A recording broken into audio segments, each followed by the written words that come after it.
ಕಳೆದ 50 ವರ್ಷಗಳಲ್ಲಿ ಆಗಲಾರ್ದಷ್ಟು ಮಳೆ ಆಯಿತು. ಇದರಿಂದ ಮನೆ ಹಾನಿಯಾದು, ಆನಂತರ ಪ್ರಾಣ ಹಾನಿಯಾಯಿತು, ಜಾನುವಾರುಗಳ ಹಾನಿಯಾದವು.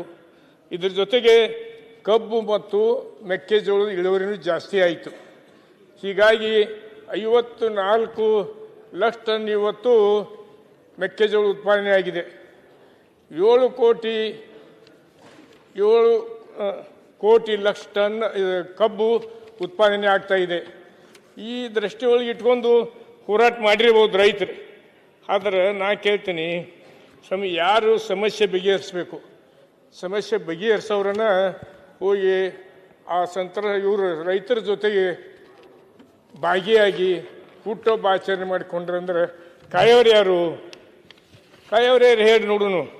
ಅದಕ್ಕೆ ಇದು ಆಗಬಾರ್ದು. ಕೇವಲ ರಾಜಕೀಯ ದೃಷ್ಟಿಯಿಂದ ಇಲ್ಲಿ ಮಾತಾಡಬಾರ್ದು. ಯಾರು ಮಾತಾಡಿದರು ಒಳ್ಳೆಯ ಒಂದು ವಿಚಾರಗಳನ್ನ ಇಟ್ಕೊಂಡು ಮಾತಾಡಬೇಕು ಅಂತ ಬೆಲೆ ಇರ್ತೈತೆ ಅನ್ನುವಂಥ ಮಾತನ್ನು ಸಹಿತ ನಿಮ್ಮ ಗಮನಕ್ಕೆ ತರಲಿಕ್ಕೆ ಇಚ್ಛೆ ಮಾಡ್ತೀನಿ ನಾನು.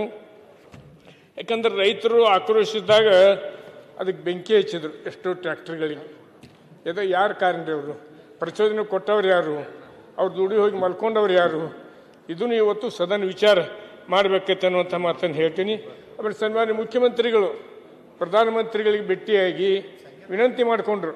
ಲೇಟೆಸ್ಟ್ ಹಾಗೂ ಇಂಟ್ರೆಸ್ಟಿಂಗ್ ಸುದ್ದಿಗಳಿಗಾಗಿ ಬಾಸ್ ಟಿವಿ ಕನ್ನಡ ಚಾನೆಲ್ನ ಸಬ್ಸ್ಕ್ರೈಬ್ ಮಾಡಿ. ಹಾಗೆಯೇ ಬೆಲ್ ಐಕಾನ್ ಪ್ರೆಸ್ ಮಾಡಿ. ಇದರ ಜೊತೆಗೆ ಫೇಸ್ಬುಕ್, ಇನ್ಸ್ಟಾಗ್ರಾಮ್, ಎಕ್ಸ್ನಲ್ಲೂ ಮಿಸ್ ಮಾಡದೆ ಫಾಲೋ ಮಾಡಿ.